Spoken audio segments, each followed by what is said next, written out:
What's up, everybody? Welcome back to another Meldrick Moment Extendo edition. This is episode. You saw the title. Let's just get right on into it. Another week with no robot updates. Matter of fact, the only robot video I saw this week was a compilation of them falling. So then again, that could be some, lab situation. It's funny now. He hell when they started. I don't even want to think about it. Just skip that. Two dudes shot each other in the head because they both had bulletproof helmets. And, how else you going to make sure you got your money's worth? And the crazy part is when you find out you didn't get your money's worth, like the other dude. And so, so one dude is going to jail. And it's crazy that he's going to jail for murder because, they agreed to shoot each other. So at most, it should be assisted suicide.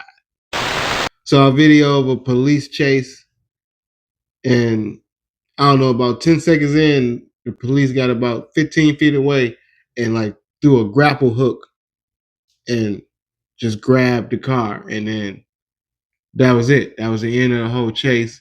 And I remember about 2 weeks ago, a dude was running from the police and he stopped and got gas. So I guess, I don't know if that inspired them. They figured that's the last time we're going to get embarrassed like this, or they've been had that hook.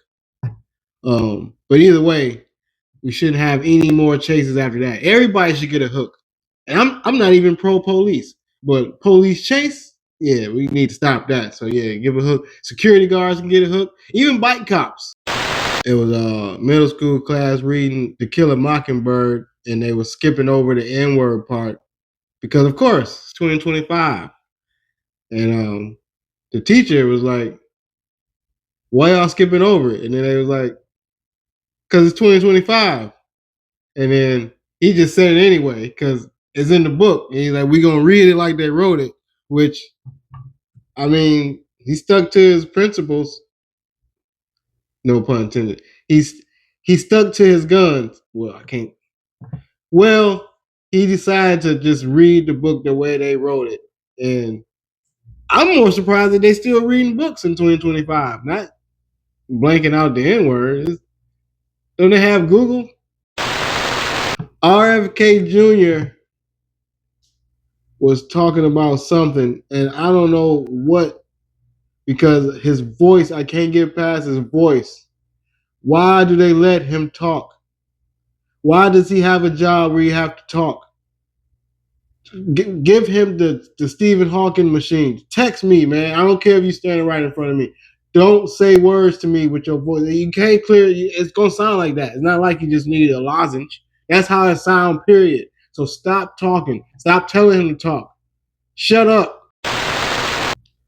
It's a controversial case in Utah right now. We got a death row inmate, and he got convicted of a crime in '86, and now it's 2025, almost 40 years later, and he didn't come down with dementia. Turns out he had killed some lady and her kids, or maybe just her. Either way, it was real bad. And so they gave him the choice of execution. Do you want to get shot, the needle, or the gas? And he was like, shoot me, take me out. So fast forward to today, and they like, he got dementia. We don't think we should execute him because he don't remember what he did. Oh, he don't remember what he did? I bet you, what's the lady name? Marta.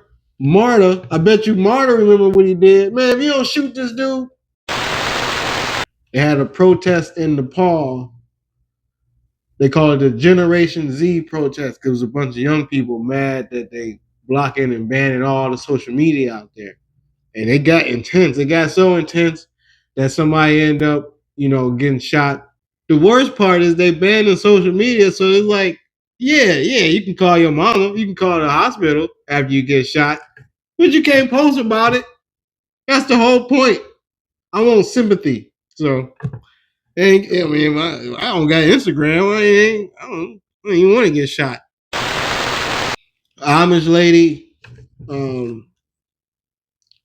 is going to jail because she drowned her kids And well, she tried to, because a couple of them was teenagers, and they just, you said, what's going on? Like, and they just got out the water.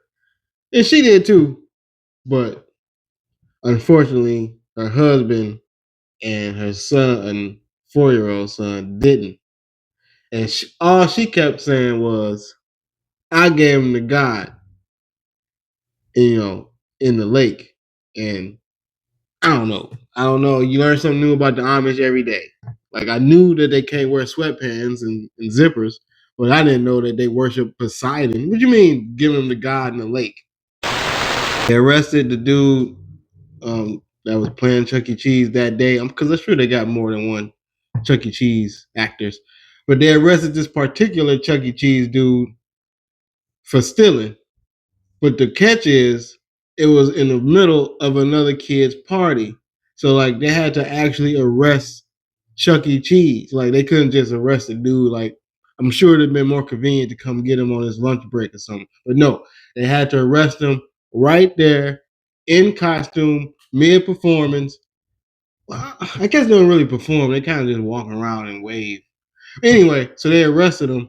And on one hand, it's like, that's kind of traumatic to arrest the Chuck E. Cheese in front of the kids. But the police had to choose a trauma for them kids. Because it's like, on one hand, do you arrest Chuck E. Cheese in front of these kids and cause this temporary trauma that the mama can probably be like, oh yeah, it was a rat, and so he probably told on somebody or something like that. Like, you can make it make sense when the kid sees Chuck E. Cheese get arrested.